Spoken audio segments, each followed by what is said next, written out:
السلام عليكم ورحمة الله وبركاته. الحمد لله نحمده ونستعينه ونستغفره ونؤمن به ونتوكل عليه ونعوذ بالله من شرور أنفسنا ومن سيئات أعمالنا.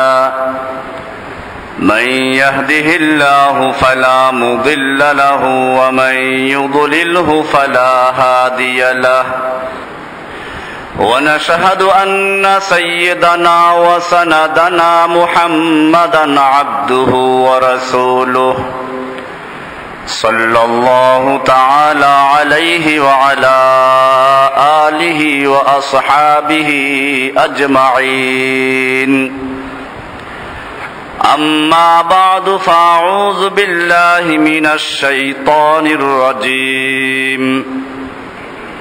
بسم الله الرحمن الرحيم.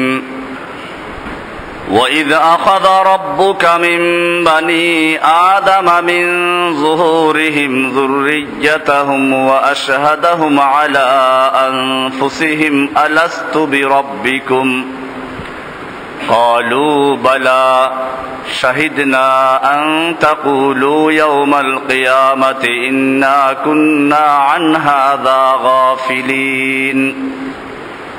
صدق الله تعالى وصدق رسوله النبي الأمي الكريم ونحن على ذلك لمن الشاهدين والشاكرين والحمد لله رب العالمين. মুআজ্জাজ ও মুহতারাম হযরত মুরব্বিয়ানে কিরাম ও দিগার মুসল্লিয়ানে আযম, বিভিন্ন স্থান থেকে আগত কোরআন ও হাদিসের অনুসারী আমার মুওয়াহিদিন ভাইরা,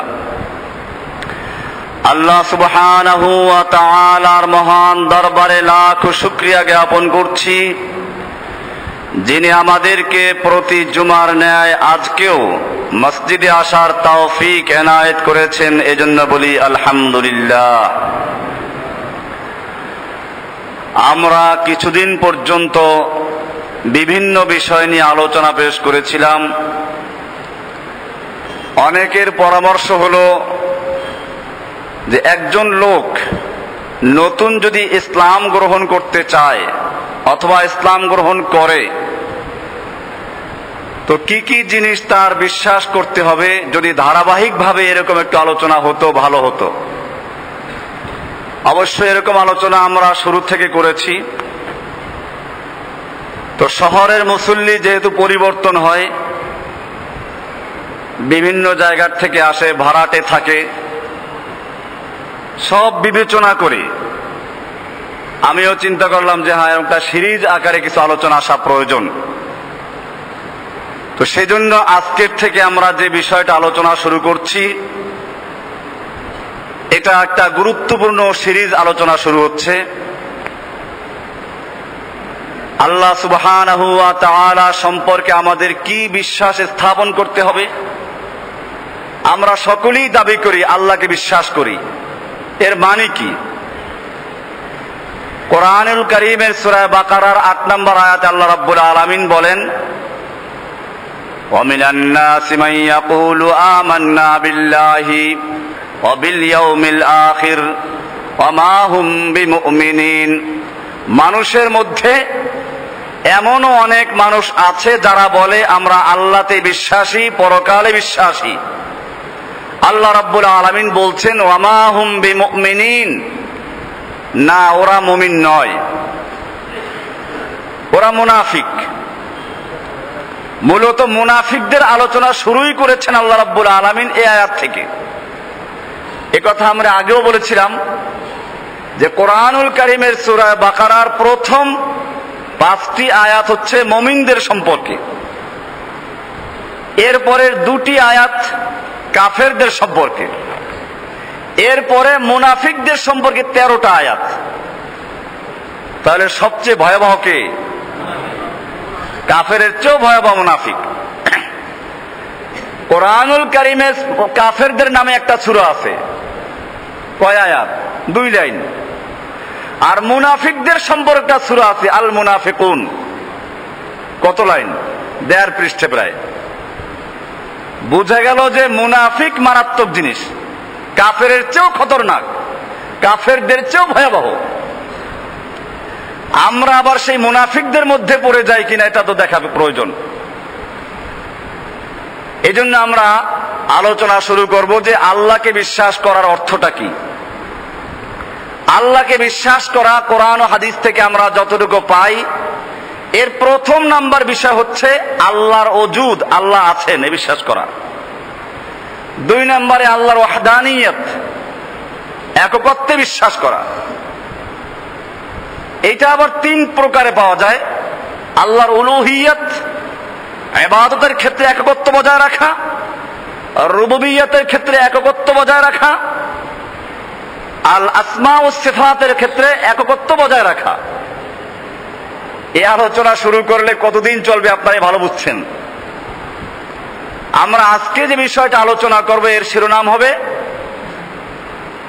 ওজুদে বারি তাআলা, বা আল্লাহর পরিচয়, আল্লাহর অস্তিত্ব, আল্লাহ আছেন। আল্লাহ রাব্বুল আলামিন কোরআনুল কারীমে স্পষ্টই করে দিয়েছেন মানুষ জিন সৃষ্টি কেন করেছেন। ওয়ামা খালাকতুল জিন্না ওয়াল ইনসা ইল্লা লিয়াবুদুন, আমি মানব জাতিকে এবং দানব জাতিকে সৃষ্টি করেছি একমাত্র আমার ইবাদত করার জন্য। আমার ইবাদত, আমার আনুগত্য, আমার গোলামি, আমার দাসত্ব করার জন্য। তো আসলে যার দাসত্ব করব, যার গোলামি করব, তাকে তো চেনার প্রয়োজন। যদি তাকে নাই চিনব তাহলে কি করে তার গোলামি করব? এজন্য আল্লাহর পরিচয় লাভ করা এটা একটা প্রথম শর্ত ঈমানের জন্য। কে সে যাকে আমরা ইবাদত করব? আল্লাহ রাব্বুল আলামিনও বিষয়টার গুরুত্ব দিয়েছেন। মানব জাতিকে সৃষ্টি করে দুনিয়াতে পাঠাবার আগেই সমস্ত রূহগুলোকে একাত্র করে একটা বিশাল সমাবেশ করলেন, যেখানে আদম থেকে শুরু করে কিয়ামতের আগ পর্যন্ত যে মানুষটা জন্মগ্রহণ করবে সমস্ত মানুষকে আল্লাহ রাব্বুল আলামিন সেই সমাবেশে অংশগ্রহণ করতে বাধ্য করেছেন। কোরআনুল কারীমের সূরা আরাফের 172-73 নম্বর আয়াত, ওয়াইদ আখাযা রাব্বুকা মিন বানি আদামা মিন যুহুরিহিম যুররিয়াতাহুম, আল্লাহ রাব্বুল আলামিন আদম আলাইহিস সালাতু ওয়াস সালামের পিঠের থেকে তার সন্তানদের রূহগুলোকে বের করলেন। মিন যুহুরিহিম, এখানে যুহুরিহিম আদমের থেকে তার সন্তানদের, আবার সেই সন্তানদের পিঠের থেকে তাদের সন্তানদের, এইরকম ভাবে আল্লাহ রাব্বুল আলামিন সমস্ত রূহগুলোকে বের করলেন, সৃষ্টি করলেন। এরপরে নিজের পরিচয় দিলেন, ওয়া আশহাদাহুম আলা আনফুসিহিম, তাদের উপরে আল্লাহ রাব্বুল আলামিন তাদেরকে সাক্ষ্য বানালেন, নিজের উপরে নিজেকে সাক্ষ্য রাখলেন, তুমি তোমার সাক্ষী হও। আলাস্তু বিরাব্বিকুম, আমি তোমাদের রব নই কি? আমি কি তোমাদের রব নই? এটা নিশ্চয়ই তিনি পরিচয় দিয়ে, নিশ্চয়ই তিনি যে রব, তার রবের ক্ষমতা, রবের গুণাবলী, এই সব কিছু আলোচনা করে আল্লাহ রাব্বুল আলামিন আবার পরীক্ষা নিচ্ছেন। আলাস্তু বিরাব্বিকুম, বলো আমি তোমাদের রব নই কি? প্রশ্ন করলেন। ক্বালু বালা শাহিদনা, ক্বালু সবাই বলল, সব লোকেরা বলল বালা, কেনই না। বালা শব্দ অর্থ হ্যাঁ, আর নাম শব্দের অর্থ হ্যাঁ, কিন্তু দুইটা বেশ কম আছে। এখানে নাম বলেন নাই, বরং এখানে বলেছেন বালা। তার মানে হচ্ছে যদি কোনো জিনিস প্রমাণ ভিত্তিতে, প্রমাণ সহকারে স্বীকৃতি দিতে হয় তাহলে বলা হয় বালা। তার মানে অবশ্যই আপনি আমাদের রব, কেনই আপনার রব হবেন, আপনি তো আমাদের রব। শাহিদ না, আমরা সাক্ষ্য দিচ্ছি। আল্লাহ তাআলা বলছেন যে এই সাক্ষ্য আমি কেন নিলাম? এই সাক্ষ্য বা অঙ্গীকারের মজলিস কেন করলাম? আন তাকুলু ইয়াউমাল কিয়ামাতি, যাতে করে তোমরা কিয়ামতের দিবসে বলতে না পারো ইন্না কুন্না আন হাযা গাফিলিন, আমরা তো এসব থেকে গাফেল ছিলাম, আমরা এগুলো জানতাম না, আপনি যে আমাদের রব এটা আমরা জানতাম না। এইটা যাতে বলতে না পারো সেজন্য আমি এই সমাবেশ করে তোমাদের থেকে অঙ্গীকার আদায় করলাম। আও তাকুলু, অথবা একথা যেন বলতে না পারো। কি সুন্দর সমাবেশ! রুহু জগতে থাকা অবস্থায়, দুনিয়াতে পাঠাবার আগেই আল্লাহ তাআলা বলছেন আও তাকুলু, অথবা যেন তোমরা একথা বলতে না পারো ইন্নামা আশরাকা আবাউনা মিন ক্বাবলু, আমাদের বাপ দাদারা আগে শিরিক করেছে। ওয়া কুন্না যুররিয়াতাম মিন বাদিহিম, আমরা তো তাদের পরবর্তী তাদের সন্তান ছিলাম, তাদের অনুসরণ করেছি মাত্র।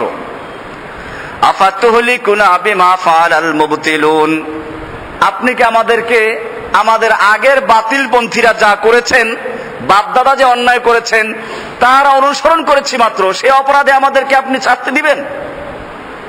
এই অভিযোগ যাতে করতে না পারো আমি সেজন্য তোমাদের থেকে সাক্ষ্য আদায় করলাম, তোমাদেরকে আমি সাক্ষ্য রাখলাম তোমাদের নিজের বিরুদ্ধে। দুনিয়াতে এসে কি সেটা ঘটে নাই? আমরা যখন কোনো কথায় কথায় বলি কোরআন এটা আছে, হাদিস এটা আছে, মানুষ কি করে বাপ দাদা যুগ থেকে করলাম।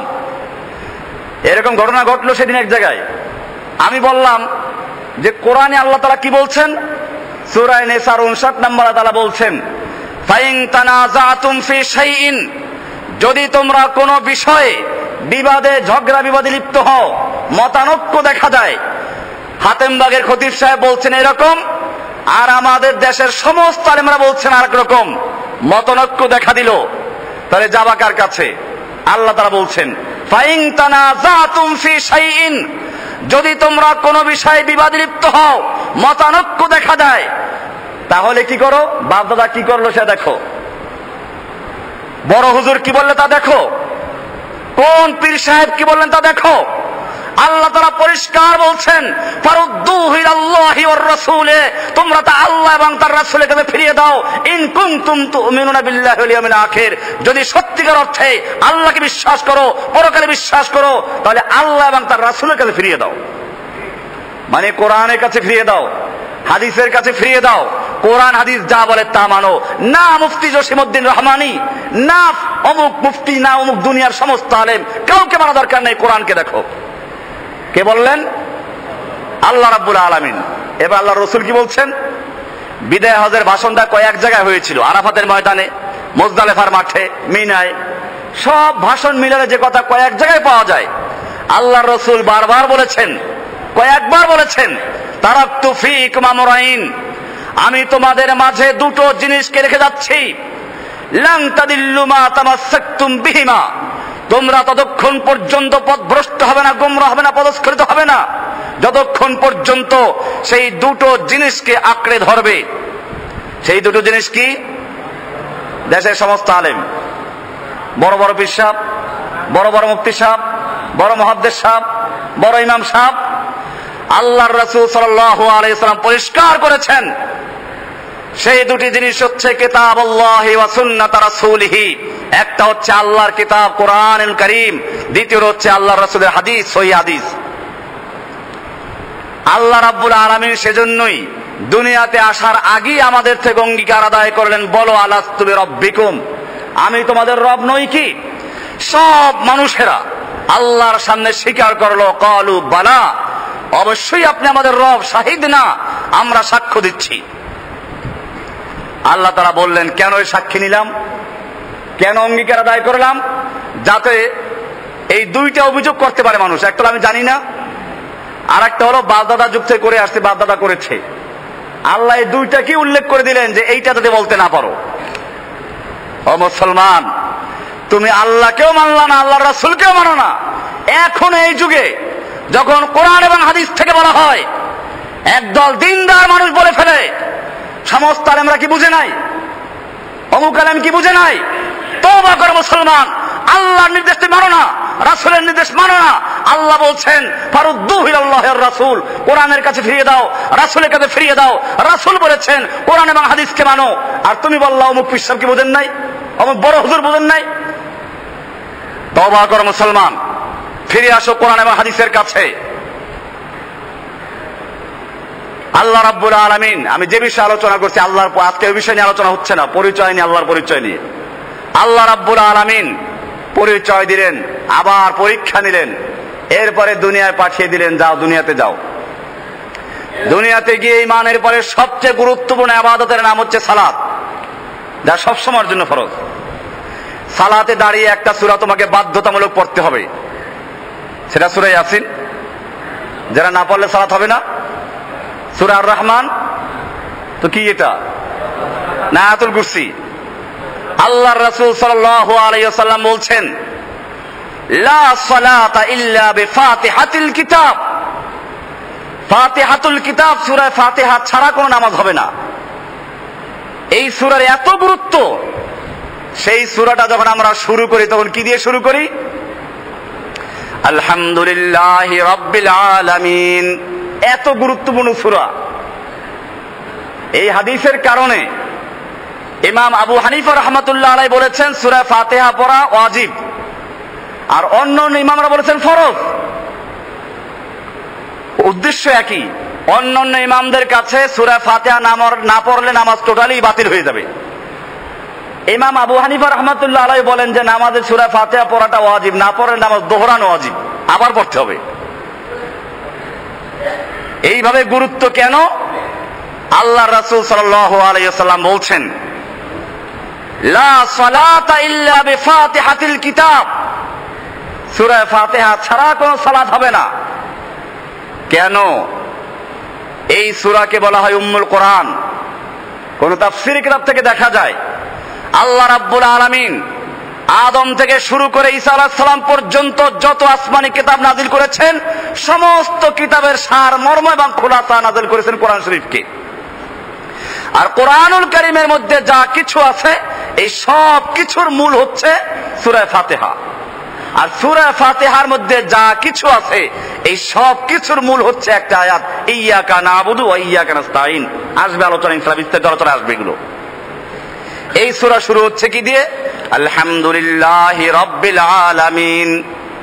গুরুত্বপূর্ণ ইবাদত নামাজ, দাঁড়িয়ে বলা হচ্ছে আলহামদুলিল্লাহি রাব্বিল আলামিন। সমস্ত প্রশংসা আল্লাহর, যিনি গোটা জগৎ সমূহের রব। জগৎ সমূহের এর মধ্যে পরিচয় আছে আল্লাহর, রবের পরিচয় আছে এর ভিতরে। এরপরে আমরা যখন রুকুতে যাই তখন গিয়ে কি বলি? সুবহানা রাব্বিয়াল আযীম। আবার যখন রুকুর থেকে দাঁড়াই কি বলি? রব্বানা লাকাল হামদ। সামি আল্লাহর পরে রব্বানা লাকাল হামদ। এরপরে আবার যখন সিজদায় চলে যাই, সিজদায় গিয়ে কি বলি? সুবহানা রাব্বিয়াল আ'লা। তার মানে হচ্ছে দাঁড়ানো অবস্থায় রব, রুকু অবস্থায় রব, সিজদা অবস্থায় রব। দুনিয়ার সব অবস্থায় তুমি রবের স্বীকৃতি আদায় করো, তুমি যে অবস্থায় থাকো। দুনিয়াতে আসার আগে রবের স্বীকৃতি দেওয়া হলো, দুনিয়াতে আসার পরে রবের স্বীকৃতি দেওয়া হচ্ছে। দুনিয়ার থেকে চলে যাওয়ার পরে আখিরাতের সফর শুরু হচ্ছে। আখিরাতের সফরের প্রথম ঘাঁটি, প্রথম স্টেশনের নাম কি? কবর। কবরে গেলে প্রশ্ন হবে কয়টা? তিনটা প্রশ্ন হবে। তিনটা প্রশ্নের প্রথম প্রশ্ন কি? মান রব্বুকা, কে তোমার রব ছিল? জীবনে তুমি কাকে রব হিসেবে মেনেছো? তোমার রব কে ছিল বলো? তোমার রব কোন শাসক, কোন ফেরাউন, নমরুদ, হামান, অথবা কোন নেতা নেত্রী, কোন জনক, কোন ঘোষক, এই সব ছিল কিনা?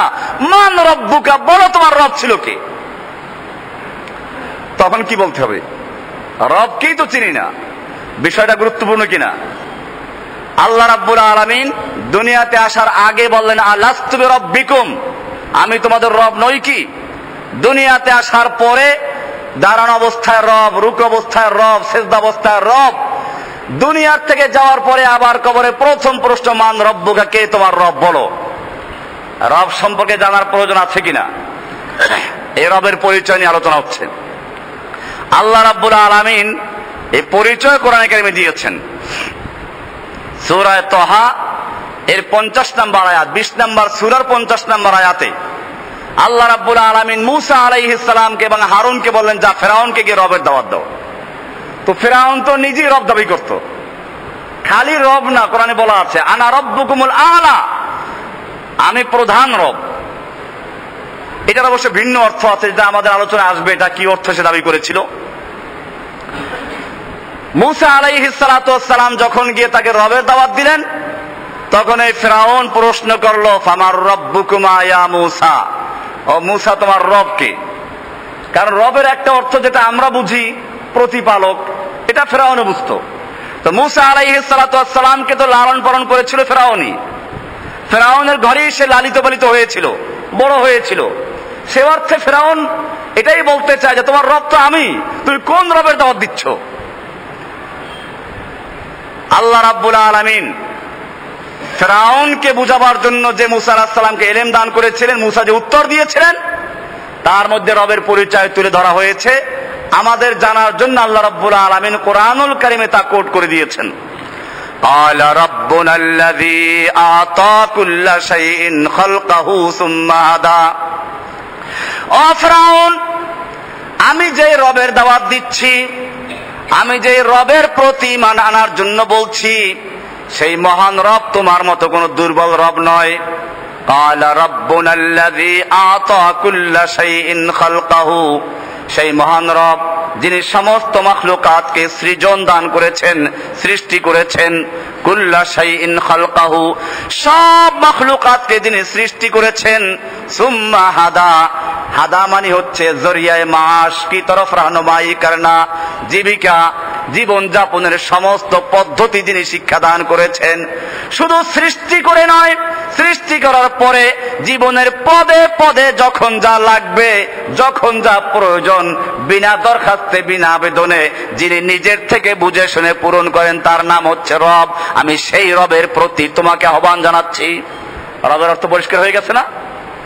রব মানে হচ্ছে জীবনের সূচনা থেকে পূর্ণতায় পৌঁছানো পর্যন্ত ধাপে ধাপে যখন যা প্রয়োজন নিজের পক্ষ থেকে বুঝে শুনে বিনা দরখাস্তে বিনা আবেদনে যিনি পূরণ করেন, তার নাম কি? এবারে পরিষ্কার হয়ে গেছে? আরো একটু পরিষ্কার করা হচ্ছে। আমরা যখন মায়ের পেটে ছিলাম, মানুষ যখন মায়ের পেটে তৈরি হলো, 5 মাস তার সময় চলে গেল, বডি তৈরি হয়ে গেছে, রুহু চলে এসেছে, এবারে ক্ষুধার লেগে গেছে। মায়ের পেটে ক্ষুধা লাগলে খাওয়াবে কি?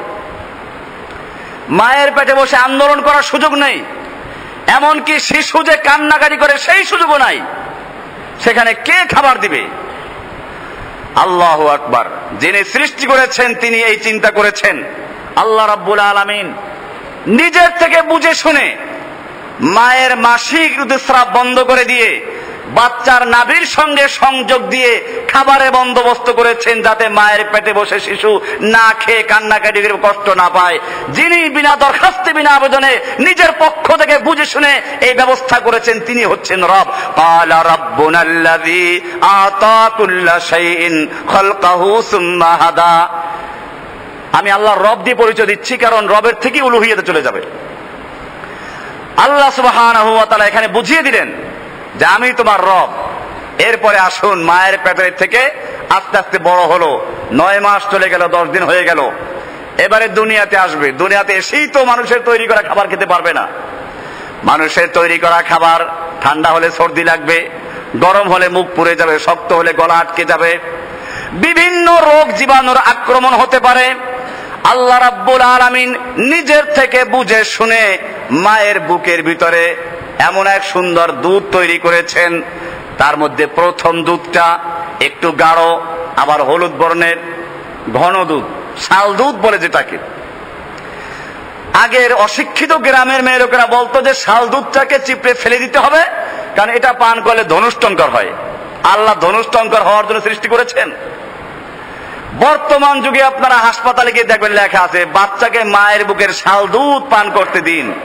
কারণ ডাক্তাররা আবিষ্কার করেছেন, পরীক্ষা নিরীক্ষা করে তারা বুঝতে পেরেছেন, এই মায়ের বুকের শাল দুধ, এটা বাচ্চা যখন দুনিয়াতে আসবে, একদিকে তার খাবারের প্রয়োজন, একদিকে পানির প্রয়োজন, আর একদিকে বিভিন্ন রোগ জীবাণুর থেকে বাঁচার জন্য ঔষধের প্রয়োজন।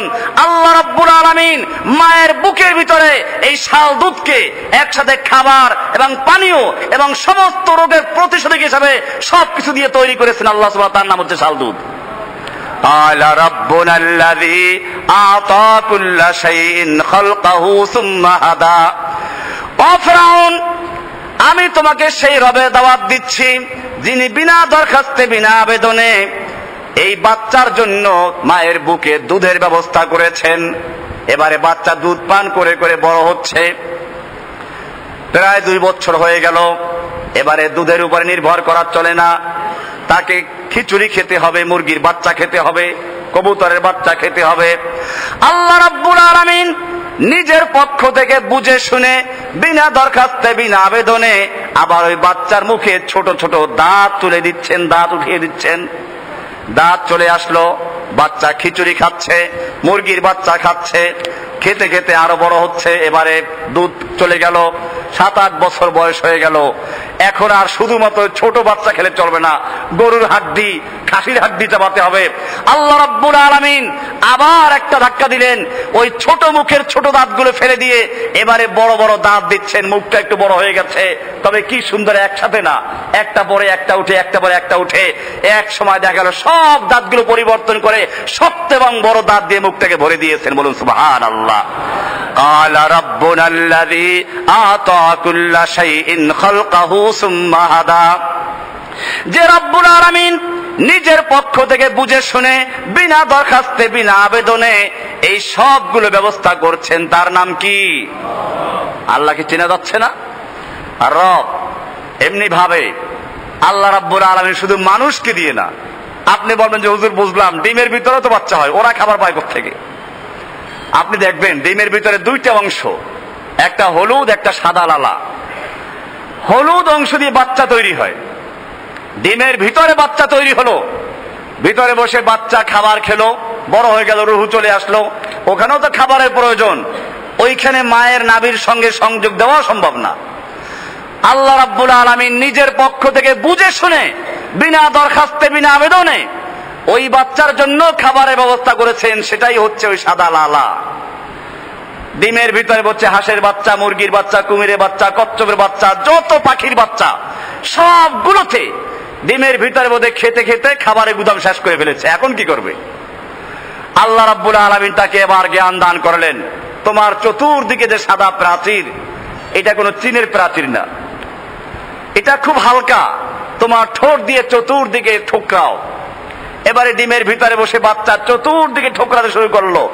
ঠোকরাতে ঠোকরাতে যখন চতুর্দিকে সমান তালে ঠোকরালো, এবার আল্লাহ তাআলা এবার মাথা দিয়ে মারো ধাক্কা। ধাক্কা মারতে মারতে সে দুনিয়ার বুকে চলে আসে। এরপরে কি প্রশিক্ষণ প্রাপ্ত! মুরগির বাচ্চা যখন চিল দেখে, মা যখন সংকেত দেয়, সব গিয়ে ডানা দিয়ে ঢুকে পড়ে। ডিমের ভিতর থেকে হাঁসের বাচ্চা বের হয়, মুরগির বাচ্চা বের হয়। আপনি নিয়ে যান না পানির কাছে, হাঁসের বাচ্চা পানি দেখলে আনন্দে মেতে উঠবে, সাঁতার কাটতে শুরু করবে, তার কোনো ভয় নেই। সেজন্য মনে করে যে পানি আমার জন্য সৃষ্টি হয়েছে। পক্ষান্তরে মুরগির বাচ্চা পানির কাছে নিয়ে যান, পানিতে নামবে, মরতে রাজি, পানিতে নামতে রাজি না। কে শিক্ষা দিল হাঁসের বাচ্চাকে পানি তোর জন্য উপযুক্ত, কোনো অসুবিধা নেই? আর কে শিক্ষা দিল মুরগির বাচ্চাকে, খবরদার তুই পানিতে নামবি না, পানিতে নামলে কিন্তু আর বাঁচবি না? যিনি শিক্ষা দিয়েছেন তিনি হচ্ছেন আবার আপনার রব। ক্বালা রাব্বুনাল্লাযী আ'তা কুল্লা শাইইন খালকাহু সুম্মা হাদা। আমার রব হচ্ছে সেই রব যিনি সবকিছুকে সৃষ্টি করে জীবিকার জন্য যা কিছু প্রয়োজন এই সবগুলো বিনা দরখাস্তে বিনা আবেদনে শিক্ষা দান করেন। তিনিই কে? শীতের দিনে শীত প্রধান দেশগুলোতে যখন শীতে পানি বরফ হয়ে যায়, পাখিরাও দেশে আর বাঁচতে পারে না, মাছ খাওয়ার কোনো উপযুক্ত পরিবেশ নাই, ডুবোতে পারে না, বরফ হয়ে গেছে। আল্লাহ রাব্বুল আলামিন তাদেরকে বলে দেন, যাও বাংলাদেশের হাওর বাওর খাল বিল নদী নালা সব তোমার জন্য উন্মুক্ত, পাসপোর্টের দরকার নেই, ভিসা দরকার নেই, উড়াল দাও। হাজার হাজার মাইল পাড়ি দিয়ে বিভিন্ন দেশ থেকে পাখিগুলো এসে বাংলাদেশের হাওর বাওর খাল বিল মাতিয়ে তোলে, গান গেয়ে একেবারে নাচিয়ে তোলে। এদের জন্য নিরাপত্তা আইনও আছে, পাখি মারলে অসুবিধা আছে না, পুলিশ ধরে জেল দিয়ে দিবে। কি সুন্দর অবস্থা। এরপরে আবার যখন শীত চলে যায় তখন কি এখানে বসে থাকে এরা? আবার উড়াল দেয়। কে তাদেরকে জ্ঞান দান করছেন? قال ربنا الذي أعطى كل شيء خلقه ثم هدى। শুধু এ পর্যন্তই না, একটা বাবুই পাখি তাল গাছে বাসা বানায়, দেখবেন যে কি সুন্দর করে বাসা বানায়। এরপরে আবার যাতে করে স্ত্রীর মুখ দেখা যায় সেই জন্য কাদা লাগায়, জোনাকি পোকা ধরে লাগায়, যাতে করে কারণ সরকারের বিদ্যুৎ সেখানে পৌঁছে না। এইভাবে প্রত্যেকটা প্রাণী আপনি দেখবেন যার যা প্রয়োজন। আমাদের দেশে কুকুরের গায়ে পশম কম, বিদেশি কুত্তার গায়ে পশম বেশি। কেন? ওই দেশে শীত প্রধান দেশ, শীতের সময় মানুষেরা কম্বল দিয়ে পোশাক তৈরি করে শীতের থেকে রক্ষা পায়। এই কুকুরের গায়ে পোশাক পরাবে কে? আল্লাহ রাব্বুল আলামিন ওর গায়ে একটা স্থায়ী কম্বল দিয়ে ব্যবস্থা করেছেন, বলুন সুবহানাল্লাহ। আমাদের দেশে যদি ওরকম অবস্থা হতো তাহলে গরমের দিনে যেমন মহিষে পানিতে সাঁতরায় এরকম কুকুরকেও সাঁতরাতে হতো। এই জন্য আল্লাহ রাব্বুল আলামিন যখন যা প্রয়োজন, একটা বইতে দেখলাম যে ঘোড়ার এই যে পশমগুলো, ঘাড়ে পশম, কেন এই পশমগুলো? এই পশমগুলো দিয়ে সে গরম নেয়। ইঁদুরের লেজ কেন লম্বা এত? একটা বইতে লিখেছে যে ইঁদুরের এই লেজ দিয়ে সে এয়ার কন্ডিশনের কাজ করে। যখন শরীরে তাপ বেড়ে যায়, গরম লাগে, ওটা দিয়ে সে তাপ বের করে দেয়। আবার যখন ঠান্ডা হয়ে যায় ওটা দিয়ে সে গরম নেয়। কি সুন্দর ব্যবস্থা আল্লাহ রাব্বুল আলামিন করেছেন। এটাই বলা হচ্ছে আলহামদুলিল্লাহ রব্বুল আলামিন। গোটা জগৎ সমূহের যিনি রব, স্থল জগৎ, পানি জগৎ, আকাশ জগৎ, এরপরে আবার পানি জগতে প্রাণী জগৎ, উদ্ভিদ জগৎ, স্থল, এরকম কত হাজার জগৎ, প্রাণীর মধ্যে কত আবার জগৎ। আলোচনা আসবে, ধারাবাহিক শুনতে থাকবেন, নিয়মিত আসবেন, দেখবেন ইনশাআল্লাহ আমি ধারাবাহিক আলোচনা শুরু করেছি। এর উপরে বিস্তারিত আলোচনা হবে, মহাকাশ নিয়ে আলোচনা হবে, স্থল নিয়ে আলোচনা হবে, পানি নিয়ে আলোচনা হবে। কি রহস্য আল্লাহ তাআলা সৃষ্টি করেছেন। আল্লাহ রাব্বুল আলামিন কোরআনেও এগুলো গবেষণা করতে বলেছেন। এবং যারা সত্যিকার অর্থে গবেষক, বিজ্ঞানী যারা, তারা এজন্য আল্লাহর কুদরতের সামনে নত হয়ে আসেন। কোরআন থেকে দেখাবো আমি বিজ্ঞানীদের মতামতগুলো আমি অনেকগুলো নোট করেছি। বহু বিজ্ঞানীদের মত আছে আমি স্রষ্টা সম্পর্কে। এই জন্য তো বলা হয় যে বিজ্ঞানীরা নাস্তিক হয় না। এমনিও দুনিয়াতে নাস্তিকদের সংখ্যা খুবই নগণ্য, কিন্তু বর্তমানে দেখা যাচ্ছে নাস্তিক বেড়ে যাচ্ছে। আমাদের সেজন্য মনে রাখতে হবে, যারা দাওয়াতের কাজ করেন, এই বিষয়গুলো খুবই গুরুত্বপূর্ণ। ডারউইনের অনুসারী আগে খুব কম ছিল, এখন বর্তমানে বিশ্ববিদ্যালয়তে এগুলো পড়ানো হচ্ছে এবং ওদের সংখ্যা ভারী হচ্ছে। মানুষ বানর থেকে এসেছে, সৃষ্টিকর্তা বলতে কিছু নেই, আল্লাহ বলতে কিছু নেই। কই সে চাঁদে গেলাম, দেখলাম না তো সেই মুসলমান যাকে বলে আল্লাহ, হিন্দু যাকে বলে ভগবান, খ্রিস্টান যাকে বলে ঈশ্বর, কাউকে দেখলাম না। তুমি কতটুকু গিয়েছো? মহা সৃষ্টির কোথায় তুমি গিয়েছো? এই জন্য বিজ্ঞানীদের মতামত আনা হবে। ওই বিজ্ঞানী সে বলল যে মানুষ বানর থেকে এসেছে, এইগুলো মানুষ পড়ে। বিশ্বাস যদি না হয় পিছনে হাত দিয়ে দেখো, ল্যাপটা পড়ে গেছে, তারপর মানে এখনো আছে। বানর চিড়িয়াখানা এখনো আছে না? জন্ম চিড়িয়াখানায়, জন্ম থেকে শুরু করে মৃত্যু পর্যন্ত চিড়িয়াখানায় কোন বানর তো এখন পোয়া মানুষ, সোয়া মানুষ, আধা মানুষ হচ্ছে না। একটা প্রাণীর সঙ্গে কোন দিক থেকে মিল থাকলেই যে সেটা হবে তা জরুরি না। পাবদা মাছ আর বোয়াল মাছে মিল আছে, এই জন্য কোন ব্যক্তি বলে না এস পর্যন্ত যে এই পাবদা মাছ হচ্ছে বোয়াল মাছের পূর্বপুরুষ। গজার মাছ, শোল মাছ, টাকি মাছ মিল আছে। এই জন্য কেউ বলবে যে গজার মাছ, টাকি মাছগুলো হচ্ছে আপনার, টাকি মাছ হচ্ছে গজার মাছের পূর্বপুরুষ। এরকম ভাবে আবার আর এক বিজ্ঞানীর আবিষ্কার করলেন, একটা মহা বিস্ফোরণের ফলে এই পৃথিবী সৃষ্টি হয়েছে। আসবে সেগুলো, বিগ বাং আবিষ্কার করলো, আর খুব খুশি হলো। আমরা দেখাবো কোরআন আয়াত থেকে এবং বিজ্ঞান থেকে। এই জন্য বলেছি, সত্যিকার অর্থে বিজ্ঞানী যারা, তারা কোরআনের সামনে নত হয়ে আসে, আল্লাহর দ্বীনের সামনে নত হয়ে আসে। আর তুলা গাছেও ফল হয়, তুলা ফল, আর অন্যান্য ফল গাছেও ফল, আম হয়, লেচু হয়, কাঁঠাল হয়। ফলগুলো যেগুলো উপকারী ফল, এগুলো যত পাকে বড় হয় তত নিচের দিকে নত হয়ে আসে। আর তুলা ফল যত পাকে তত হালকা হয় আর উপরে চলে যায়, গাঢ় মোটা করে, এরপরে ফেটে যায়, বাতাসে উড়ে অস্তিত্ব উড়ে চলে যায়। ঠিক তেমনি ভাবে নাস্তিক যারা দুনিয়াতে, তারা থাকে যে দুনিয়ায় সর্বস্ব, খাওয়া দাওয়া ফুর্তি করো, দুনিয়াটা বস্তু বড়, এইসব নিজেরা বলে আর মানুষকে শিখায়। এই নাস্তিকদের পরিচয় শেষ পর্যন্ত মরার আগে ভয় ঢুকে শেষ পর্যন্ত বলে আমাকে হাসপাতালে দান করো, অমুক জায়গায় দান করো, কবর দিও না। কারণ জানে কবর যদি রাখা হয় ফেরেশতারা এমন বাড়ি মারবে, মাথা ভেঙে 70 গজ নিচে চলে যাবে, আবার তোলা হবে। এই ভয় তাদের মধ্যে ঢুকিয়ে দেওয়া হয়, আল্লাহ ঢুকিয়ে দেন। সেজন্য তারা বলে আমাকে হাসপাতালে দান করো। করে না এগুলো? এক নাস্তিক যে সারা জীবন আল্লাহকে অস্বীকার করেছে, মরার আগে বললো আমাকে হাসপাতাল দান করো, নিয়ে গেল সেই কি ঢাকা মেডিকেলে নিয়ে গেল। ডাক্তাররা হাত জোর করে খবরদার, এর লাশ এখানে দরকার নাই, আমাদের পরীক্ষা নিরীক্ষা দরকার নাই, আর এক হাসপাতালে নিয়ে যাওয়ার দরকার নাই এখানে। শেষ পর্যন্ত বোধ হয় প্রাইভেট একটা হাসপাতালে নিয়ে তারপরে দেখে দিতে, করবে কি? এই হচ্ছে অবস্থা। আমাদের মনে রাখতে হবে আল্লাহ সুবহানাহু ওয়া তাআলা তার পরিচয় দেওয়ার জন্য বিভিন্ন জিনিসকে সৃষ্টি করেছেন। এজন্য বলেছেন হার ওয়ারাকে দফতর ইসলাত মারিফাতে কিরদেগার। এই পৃথিবীর প্রত্যেকটা পাতায় পাতায় আল্লাহর পরিচয় রয়েছে, আল্লাহর পরিচয় স্বাক্ষর রয়েছে। কাজে যারা জ্ঞানী, যারা বিজ্ঞানী, তারা আল্লাহর সামনে নত হয়ে আসবি। এজন্য আল্লাহর পরিচয় দেওয়ার প্রয়োজন নাই। পরিচয় প্রত্যেকটা মাখলুক পরিচয় আল্লাহ তাআলা তারপরও পরিচয় দিয়েছেন। সূরা নাহলের 66 নম্বর আয়াতে আল্লাহ তাআলা পরিচয় দিয়েছেন একটা মৌমাছি দিয়ে। মৌমাছি, নাহাল মানে কি? মৌমাছি। আল্লাহ রাব্বুল আলামিন এই সূরা নাহলের ভিতরে বলেছেন ওয়া ইন্না লাকুম ফিল আনামি লাইবরা, তোমাদের জন্য রয়েছে আনাম, পশুর মধ্যে রয়েছে তোমাদের ইবরাত, তোমাদের শিক্ষণীয় বিষয়। নুসকিকুম মিম্মা ফি বুতুনিহি মিন বাইনি ফারসিন ওয়া দামিন লাবানান খালিসা, এর গোবর এবং রক্তের মাঝখান থেকে তোমাদের জন্য পিওর দুধ বের করে দেওয়া হয়। সায়গান লিশারিবিন, পানকারীদের জন্য তৃপ্তিদায়ক এবং সুন্দর সুস্বাদু দুধ তোমাদের জন্য তৈরি করা হয়। কি সুন্দর কথা! এর বালাদা বলছেন অমিন সামারাতিন নাখিল ওয়াল আনাব, বিভিন্ন ফল ফলাদি খাচ্ছ, একই জমিনে হচ্ছে। আঙ্গুরের স্বাদ একরকম, আপেলের স্বাদ একরকম, আমের স্বাদ একরকম, আম আবার ল্যাংড়া একরকম, হিমসাগর একরকম, আবার এক একটা ফজলি আর একরকম। বিভিন্ন পদের আম সৃষ্টি করেছি তোমাদের জন্য। ওয়ান নাখিল ওয়াল আনাব তাত্তাখিযুনা মিনহু সাকরা ওয়া রিজকান হাসানা ইন্না ফি যালিকা লাআয়াতান লিকওমিন ইয়াকিলুন। এরপরে বলছেন ওয়া আওহা রাব্বুকা ইলান নাহলি আনিত্তাখিযি মিনাল জিবালি বুয়ুতা, আল্লাহ রাব্বুল আলামিন মধুমাক্ষিকার কাছে এই বলে হুকুম জারি করলেন আনিত্তাখিযি মিনাল জিবালি বুয়ুতা, তোমরা পাহাড়ে গিয়ে ঘর তৈরি করো।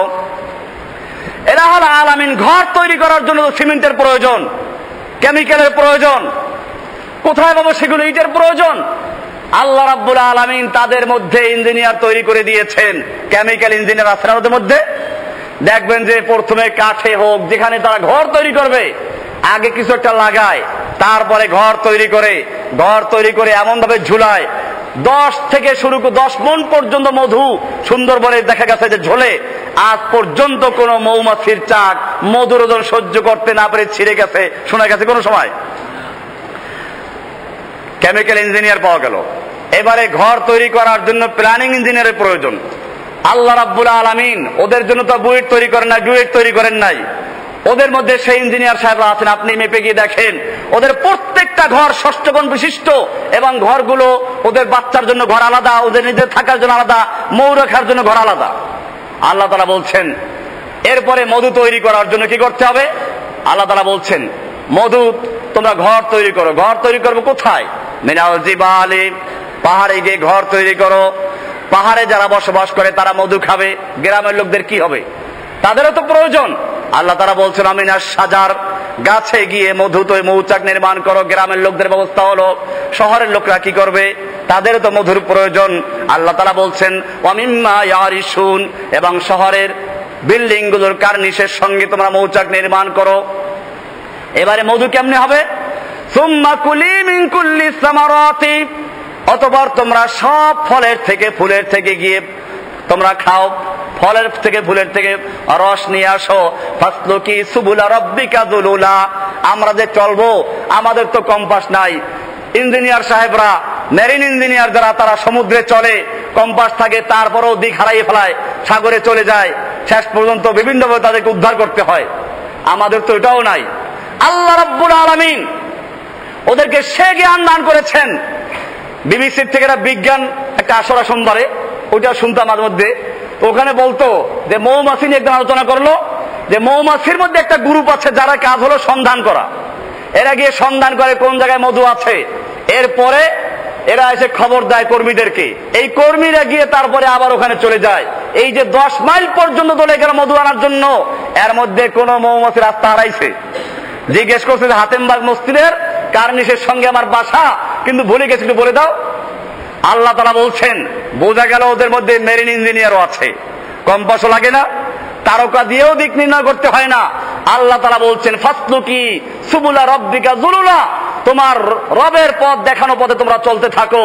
এরপর আল্লাহ বলছেন, ইয়াখরুজু মিন বুতুনিহা শারাবুন মুখতালিফুন আলওয়ানুহু ফিহি শিফাউল লিন-নাস, তার পেটের থেকে বিভিন্ন কালারের পানীয় দ্রব্য বের হয়, যার মধ্যে রয়েছে মানুষের জন্য শেফা।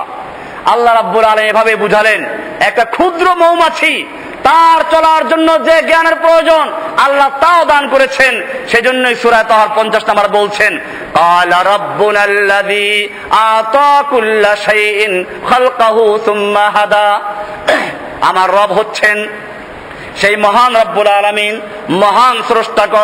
মহান স্রষ্টা, যিনি সমস্ত মাখলুকাতকে সৃষ্টি করেছেন এবং সৃষ্টি করে যার যখন যা প্রয়োজন সবগুলোকে নিজের পক্ষ থেকে ধাপে ধাপে প্রয়োজনে পূরণ করেন। তার নাম হচ্ছে কি?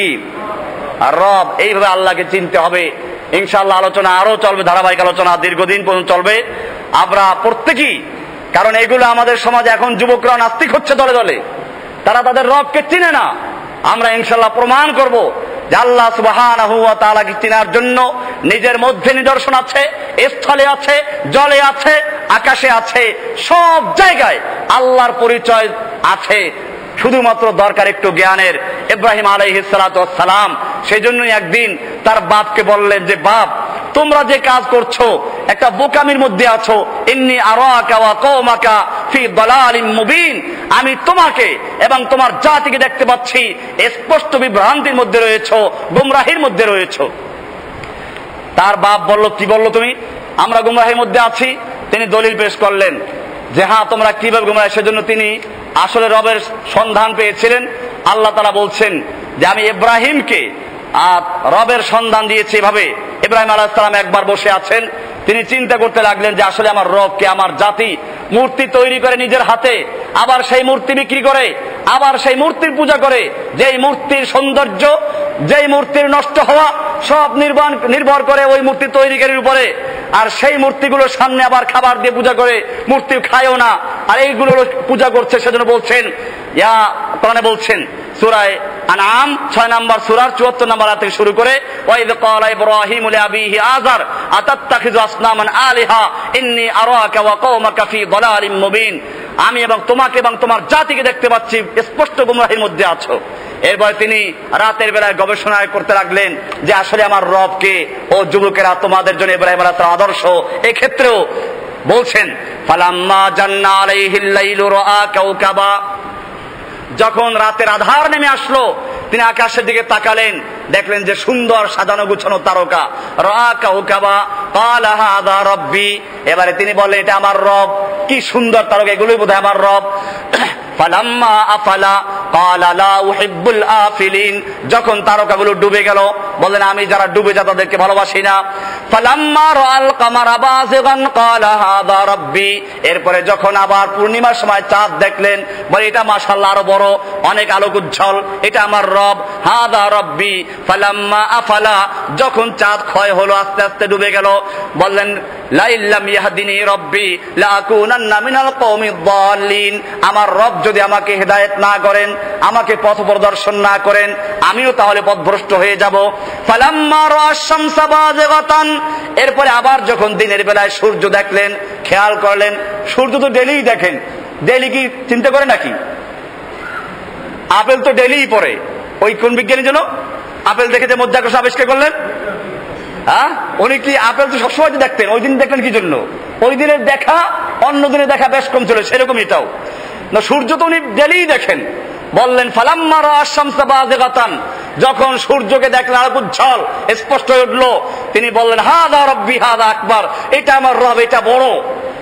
ফালাম্মা আফালাত, যখন সূর্য ডুবে গেল, ক্বালা ইয়া কওমি, এবারে বুঝতে পারলেন, হে আমার জাতি শুনে রাখো, ইন্নী বারিউম মিম্মা তুশরিকুন, তোমরা আল্লাহর সঙ্গে যাদের শিরিক করছো, অংশীদার বানাচ্ছ, আমি তার থেকে মুক্ত আমি ঘোষণা করছি। শুনে রেখো, ইন্নী ওয়াজ্জাহতু ওয়াজহিয়া লিল্লাযী ফাতারাস সামাওয়াতি ওয়াল আরদা হানিফা ওয়া মা আনা মিনাল মুশরিকিন। আমি চন্দ্র নয়, সূর্য নয়, আকাশ তারকা নয়, সব কিছুকে বর্জন করে আমি সেই মহান সৃষ্টিকর্তা যিনি চন্দ্রকে, সূর্যকে, আমাকে, তোমাকে, গোটা সৃষ্টিকে সৃষ্টি করেছেন, আমি তার দিকে মুতাওয়াজ্জিহ হচ্ছি। ইন্নী ওয়াজ্জাহতু ওয়াজহিয়া লিল্লাযী ফাতারাস সামাওয়াতি ওয়াল আরদা, যিনি আসমান এবং জমিনকে সৃষ্টি করেছেন, আমি তার দিকে মুতাওয়াজ্জিহ হচ্ছি। ওয়া মা আনা মিনাল মুশরিকিন, আমি মুশরিকদের অন্তর্ভুক্ত নই। স্পষ্ট হয়ে গেল। এভাবেই আল্লাহ রাব্বুল আলামিনকে তার পরিচয় দিয়ে, তার সৃষ্টি দিয়ে চিনতে হবে। ইনশাআল্লাহ এটা দীর্ঘ আলোচনা হবে। আমরা নিয়মিত নিজেরাও আসবো, অন্য ভাইদেরকেও নিয়ে আসবো, যেন তারা আল্লাহকে চিনে, আল্লাহর ইবাদত কিভাবে সেই বিষয়ে আগে আসতে পারে। আল্লাহ তাআলা আমাদের সকলকে তৌফিক দান করুন। সাল্লাল্লাহু তাআলা আলা নবিয়িনা মুহাম্মাদিন ওয়া আলা আলিহি ওয়া আসহাবিহি আজমাইন। মসজিদের জন্য আপনাদেরকে প্রতি সপ্তাহে কিছু